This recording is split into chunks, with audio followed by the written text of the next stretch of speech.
오늘 보실 본문은 빌립보서 2장입니다.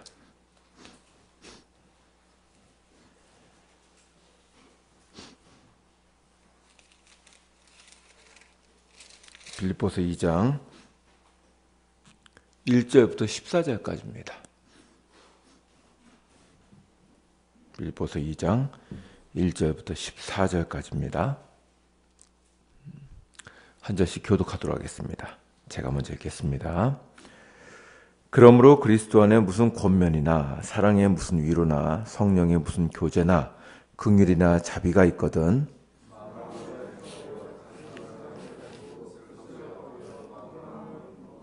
아무 일에든지 다툼이나 허영으로 하지 말고 오직 겸손한 마음으로 각각 자기보다 남을 낮게 여기고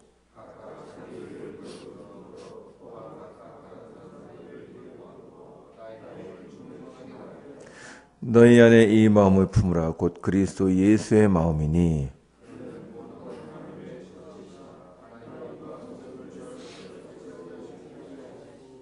오히려 자기를 비워 종의 형체를 가지사 사람들과 같이 되셨고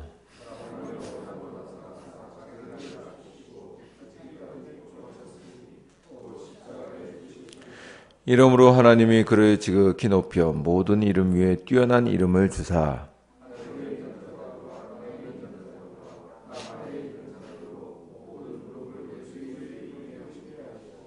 모든 입으로 예수 그리스도를 주라 시인하여 하나님 아버지께 영광을 돌리게 하셨느니라.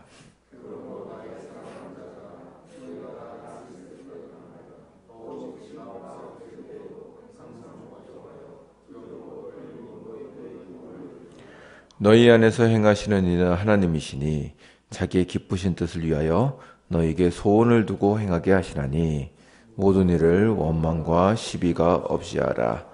아멘. 오늘 보실 본문은 빌립보서 2장입니다.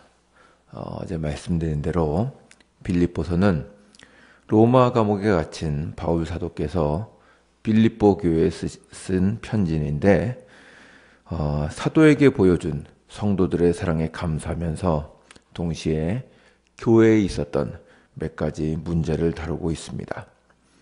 1장은 주로 사도의 인사와 함께 자신의 근황을 전하고 있습니다. 사도는 자신이 감옥에 갇혔음에도 불구하고 하나님께서 어떻게 역사하고 계시는가를 증언하여 불안해하는 빌립보 교회 성도들을 신앙 안에서 안심시키고 있습니다. 이것이 1장의 주된 내용이었습니다. 이제 2장으로 넘어가겠습니다. 2장부터 어제 말씀드린 그 빌립보 교회 문제를 다루고 있는데 특별히 교회 내에 있는 충돌과 분열에 대한 문제를 먼저 다루고 있습니다. 근데 여러분들이 주의해서 보실 것은 이러한 교회의 문제들을 바울은 윤리적으로나 방법론적으로 풀고 있지 않고 그리스도에게 은혜를 받고 그리스도에게 속한 사람이 어떻게 해야 하는지를 설명하고 있다는 점입니다. 이것을 우리가 좀 주목해 볼 만합니다. 그럼 내용을 좀 살펴보겠습니다. 먼저 2장은 크게 두 부분으로 나눌 수 있습니다. 첫 번째 부분은 1절부터 18절까지의 내용인데 교회 내에 있었던 분열과 충돌에 대하여 성도들이 가져야 할 자세에 대해서 다루고 있습니다. 두 번째 부분은 19절부터 30절까지인데 여기에서는 빌립보 교회로 보내게 될 디모데와 에바브로 디도를 추천하고 변호하고 있는 내용입니다. 지금 이 빌립보 교회에 보내는 바울의 서신은 에바브로 디도가 가지고 가는 것이었습니다. 바울은 성도들이 디도를 잘 맞아주고 존귀하게 여기라는 부탁을 하고 있습니다. 그러면 내용을 좀 보겠습니다. 첫 번째 주제인 교회 분열에 대한 문제를 다루는 데 있어서 바울은 빌립보 교인들에게 먼저 겸손한 마음을 가질 것을 요구합니다. 오늘 읽으신 2장 3절에 보시면 아무 일에든지 다툼이나 허용으로 하지 말고 오직 겸손한 마음으로 각각 자기보다 남을 낮게 여기고 라고 말함으로써 자기보다 옆에 사람을 더 높이 여기라고 합니다. 그러면 이 겸손을 어떻게 이룰 것인가? 이것을 설명하기 위해서 사도는 5절부터 그리스도의 마음을 품으라고 권면합니다. 그분은 하나님과 동등한 분이셨으나 자기를 비우셨습니다. 자기를 비우셨다는 말은 하나님의 모든 영광과 권위를 내려놓으셨다는 것을 말하는 것입니다. 그분은 영광을 내려놓으시고 종의 형체를 가지셨고 십자가에 죽으셨습니다.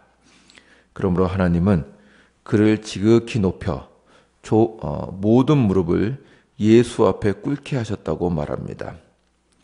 이렇게 우리 구원자이신 예수께서 어떻게 낮아지셨고 영광스럽게 되셨는지를 설명한 후에 성도들에게 이 그리스도의 모습을 본받으라고 촉구하고 있습니다. 이것이 12절 이하에 있는 말씀입니다. 이제 12절을 이렇게 보시면 그러므로 라는 말로 시작하고 있습니다. 그러니까 앞의 내용이 이렇기 때문에 그러므로 너희는 이렇게 해라 라고 연관시켜서 설명하고 있는 것입니다. 이 12절 이하의 말씀에서 중요한 것은 14절에 보시면 모든 일을 원망과 시비가 없이 하라는 것입니다. 이게 이제 중요한 말이겠습니다. 그리고 이렇게 할 때 15절에서 말씀하는 바와 같이 흠없는 자녀로 세상의 빛들로 나타나게 될 것이라고 합니다. 이처럼 바울은 먼저 빌립보 교회의 모든 문제의 핵심으로 그리스도와 같이 자신을 낮추는 삶을 권면합니다. 이것은 조금 이따가 좀 더 설명해 드리도록 하겠습니다. 그리고 19절 이하는 디모데와 에바브로디도에 대한 천거가 기록되어 있습니다. 이렇게 19절부터 24절까지를 보시면 먼저 바울은 디모데에 대해서 소개하고 있습니다. 바울은 디모데를 빌립보 교회에 보내기를 원하였다고 되어 있습니다. 왜 그러냐면 19절에 기록된 대로 디모데를 통하여 빌립보 교회 사정을 알기를 원했기 때문입니다. 한번 보시겠습니까? 2장 19절입니다. 2장 19절부터 20절을 제가 한번 읽겠습니다. 보십시오. 내가 디모데를 속히 너에게 보내기를 주 안에서 바람은 너희의 사정을 알므로 안위를 받으려 함이니 이는 뜻을 같이하여 너희 사정을 진실히 생각할 자가 이밖에 내게 없음이라. 아멘. 그러니까 지금 디모데를 보내고 싶은데 그것은 왜 그러냐면 당연히 빌립보 교회 성도들이 잘하고 있을 것이라고 믿지만 디모데의 증언을 통하여 바울이 안위함을 얻고 싶다고 말합니다. 그러니까 디모데의 눈을 통해서 너희들의 사정을 좀 듣고 싶다. 그래서 내가 디모데를 보내고 싶다라고 말하는 것입니다. 그러면 왜 꼭 전달자가 디모데여야 하는가? 그 이유가 20절에 기록되어 있습니다. 디모데는 바울과 같은 목회자의 마음으로 빌립보 교회를 사랑하고 있기 때문입니다. 그러니까 여기 20절에 보시면 너희 사정을 진실히 생각할 자가, 그러니까 마음 그대로 받아들여주고 판단할 자가 판단할 자로 저가 제일 적합하다라고 지금 얘기하고 있는 것입니다. 바울은 갇힌 몸이기에 가서 볼 수 없는 빌립보 성도들의 상태를 목회자의 마음으로 듣고 판단하기를 원했습니다. 그래서 디모데를 보내고 싶다고 말하고 있습니다. 바울은 디모데가 복음을 위하여 나와 같이 고생한 자라고 추천하며 칭찬하고 있습니다. 그 다음 25절부터는 에바브로디도에 대해서 소개하고 있습니다. 에바브로디도는 빌립보 교회에서 사역했던 자로서 성도들의 신뢰를 받아서 성도들이 모은 헌금과 물품을 바울에게 가져다 주었던 사람입니다. 그런데 이제 26절을 보시면 그가 바울을 만나러 로마로 와서는 병에 걸렸습니다. 한번 보시죠. 25절부터 26절입니다. 25절부터 이제 28절까지 한번 제가 읽겠습니다. 보십시오. 그러나 에바브로디도를 너에게 보내는 것이 필요한 줄로 생각하노니 그는 나의 형제요 함께 수고하고 함께 군사된 자요 너희 사저로 내가 쓸 것을 돕는 자라. 그가 너희 무리를 간절히 사모하고 자기가 병든 것을 너희가 들은 줄 알고 심히 근심한지라. 그가 병들어 죽게 되었으나 하나님이 그를 긍휼히 여기셨고 그뿐 아니라 또 나를 긍휼히 여기사 내 근심 위에 근심을 면하게 하셨느니라. 그러므로 내가 더욱 급히 그를 보낸 것은 너희로 그를 다시 보고 기뻐하게 하며 내 근심도 덜려 함이니라. 아멘. 아마도 이제 에바브로디도는 이제 로마로 왔다가 병에 걸려서 상당한 기간 동안 빌립보 교회로 돌아가지 못했던 것으로 보입니다. 그리고 이것으로 교회에서 어떤 오해가 생겼던 것으로 보입니다. 이제 이것은 제가 그냥 추측에 불과합니다만, 혹 빌립보 교회 안에서 바울을 공격했던 사람들이 에바브로디도에 대해서도 비방을 한 것이 아닌가라고 추측합니다. 그렇지 않다면 교회에서 사역을 했던 사람을 다시 추천할 필요가 없었을 것입니다. 근데 이제 이렇게 디도를 추천하고 있습니다. 여간 이로 인해서 바울은 에바브로디도를 변호하고 그가 자리를 비운 동안에도 교회를 위하여 얼마나 걱정했는지를 설명하고 있습니다. 그리고 디도가 돌아갈 때 교회가 그를 환영하고 존중해 줄 것이라고 굳게 믿고 있습니다.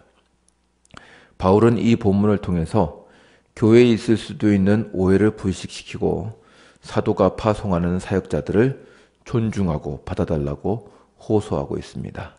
이것이 빌립보 2장의 내용입니다.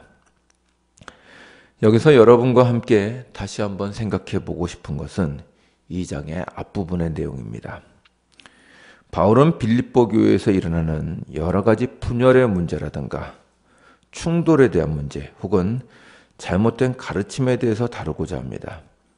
그런데 이제 아까 말씀대로 그 문제를 다루는 데 있어서 대화를 해보라던가 혹은 상대방을 이해해 보라던가 이런 말하는 기술이나 사람에 대한 낙관을 가지고 이것을 다루고 있지 않다고 하는 점입니다.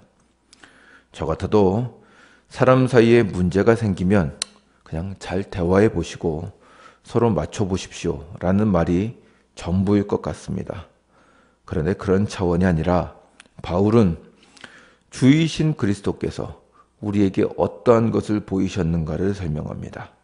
이로써 이것은 그 충돌한 사람들과의 관계의 문제 이전에 예수를 어떻게 따르느냐, 제자도에 대한 문제라고 지금 설명하고 있습니다. 한번 들어보십시오. 재미있습니다. 바울은 처음에 이렇게 시작합니다.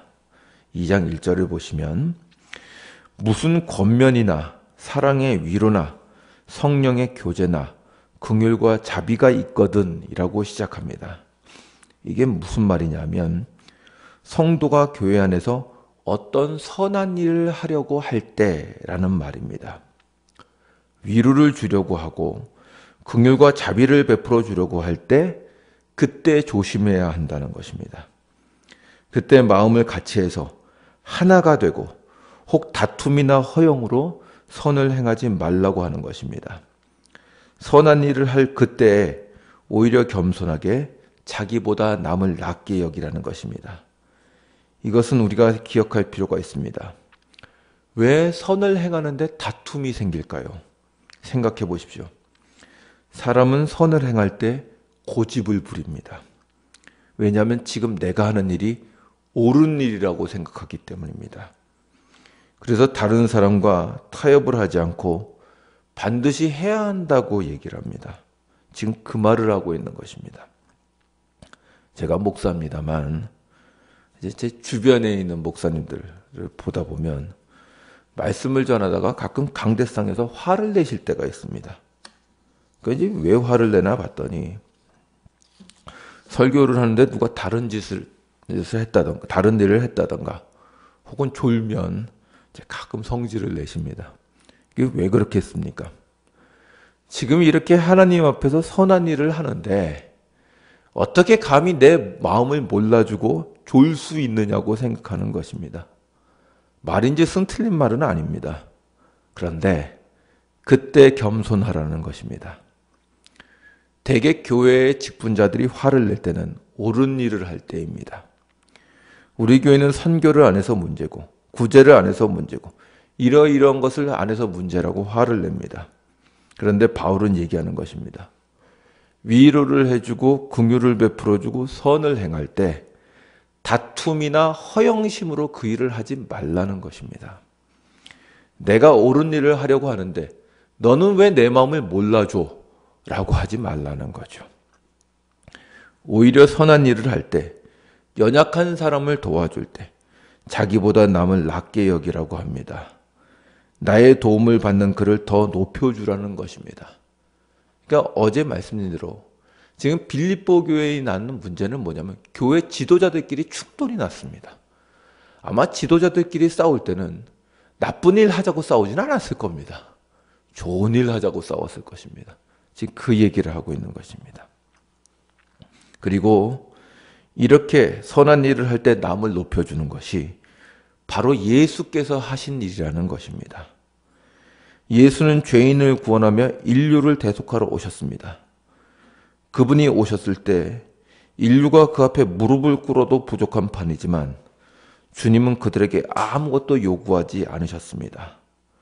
내가 너희들을 구원하러 왔다니까 다 나와서 무릎 꿇어라 자랑하지 않으셨습니다. 오히려 자기를 비워 종의 형체를 가져 사람들보다 낮은 자리에 서셨습니다. 바울은 그 얘기를 하는 것입니다. 옳은 일을 할 때, 선한 일을 할 때 더 낮아지라는 것입니다. 교회는 직분이 무거울수록 더 낮은 자가 되어야 합니다. 그래야 선을 이룰 수가 있습니다. 그러나 한국 교회는 유교적인 사고방식 때문에 그런지 이 하나님의 나라를 잘 이해하고 있지 못한 것으로 보입니다. 그러니 교회 안에 분쟁이 있습니다. 당연합니다. 옳은 일을 하는데 사람들이 몰라준다고 생각하니 서로를 비난하다 끝이 납니다. 지금 바울은 빌립보 교회 문제를 꿰뚫어 보고 있습니다. 지도자들이 서로 싸움이 붙었는데 잘하려고 욕심을 부리다가 싸우는 것이고 아이러니하게도 거기는 세상의 허영과 자랑이 나타나는 것입니다. 무섭지 않습니까? 죄는 선을 행하는 데서도 나타납니다. 그래서 바울은 선을 이루는 방법을 가르쳐 줍니다. 우리 주님이 하신 것처럼 하라는 것입니다. 선을 행하고 선을 행할 때 겸손하고 남을 나보다 낮게 여기라는 것입니다. 그러면 어떨까요? 평생 남의 종노릇만 하고 살라는 것인데 억울하지 않을까요? 놀랍게도 바울은 이 일에 큰 영광이 따를 것이라고 얘기합니다. 예수가 그렇게 자신을 낮추었더니 하나님이 그를 지극히 높여 모든 사람을 그 앞에 무릎 꿇렸다는 것입니다. 스스로 낮아졌더니 하나님이 그분을 높여주셨다는 것입니다. 이게 신앙입니다. 하나님을 위하여 선을 위한다는 명목으로 자신을 높이거나 드러내지 말라는 것입니다. 바울은 빌립보 교회 성도들과 직분자들에게 말하는 것입니다. 빌립보 교회 지도자들아, 직분자들아, 낮아져라. 그러면 예수를 높이신 것처럼 너희들을 높이시며 새하늘과 새 땅이 임할 때 너희를 영광스럽게 하실 것이다 라고 말씀하시는 것입니다. 그러면 여러분이 우리가 낮고 겸손하게 하는지 어떻게 알 수 있는가? 14절이 그 답입니다. 네가 하는 일에 원망과 시비가 있는지 봐라 이겁니다. 이게 나타나고 있다면 일을 잘못하고 있는 것입니다. 13절에 이렇게 되어 있습니다. 바울의 아주 중요한 말씀인데 바울의 2장 13절에 바울은 이렇게 얘기합니다. 제가 읽어보겠습니다. 너희 안에서 행하시는 이는 하나님이시니 자기의 기쁘신 뜻을 위하여 너에게 소원을 두고 행하게 하시나니 아멘. 이렇게 얘기하는 겁니다. 너에게 소원을 두고 행하시는 분이 지금 하나님이시다. 그럼 그 하나님이 일하고 계시다는 것을 어떻게 증명하겠느냐? 그분의 풍성함이 드러나서 원망과 시비가 나타나지 않는 것으로 증명해라 이겁니다. 이것이 빌립보 교회에 있는 직분자들 간의 싸움에 대한 바울의 권면입니다. 기가 막힙니다. 선한 일은 단순히 명분이 옳다고 선한 일이 아닙니다. 우리는 선한 명분을 가지고도 얼마든지 사람을 해치는 것을 봐왔습니다. 명분만으로는 사람을 구원하지도 못하고 더 낫게 만들지도 못합니다. 바울은 그 명분을 가지고 있는 사람에게 낮아지라고 말합니다. 옳은 일을 할 때는 더 낮아지라고 합니다. 우리 주님이 그러셨던 것처럼 십자가를 지라고 합니다. 그때 하나님께서 그 일을 하고 계시다는 것이 드러난다는 것입니다. 그러면 주님이 우리를 높이실 것입니다. 아마도 이 자리에 나오신 분들은 교회에서 크게든 작게든 어떤 쓰임을 받는 분들이라고 생각합니다. 새벽 예배는 보통 사람들이 나오는 것은 아닙니다. 그렇다면 이것을 생각해 주십시오. 우리는 주님의 일을 이루는 사람이지 선을 통하여 나를 드러내는 사람들은 아닙니다. 그렇다면 모든 일에서 우리 주님의 모습이 드러나며 사람들이 유익을 얻으며 원망과 시비가 없이 모든 교회와 이웃이 기뻐하기를 소망하는 것이 마땅합니다. 그래야 우리가 주 앞에서 기꺼이 낮아져 이 일을 감당한다면 하나님께서 우리를 높이실 것입니다. 그때까지 우린 낮아지면 됩니다. 멋지지 않습니까? 낮아지는 건 우리의 일이고 높이시는 건 하나님의 일입니다. 그때 주께서 우리의 모든 것을 갚아주실 것입니다. 이러한 소망으로 가정과 교회와 사회를 섬기시는 여러분들이 되시기를 주의 이름으로 축원합니다. 기도하시겠습니다.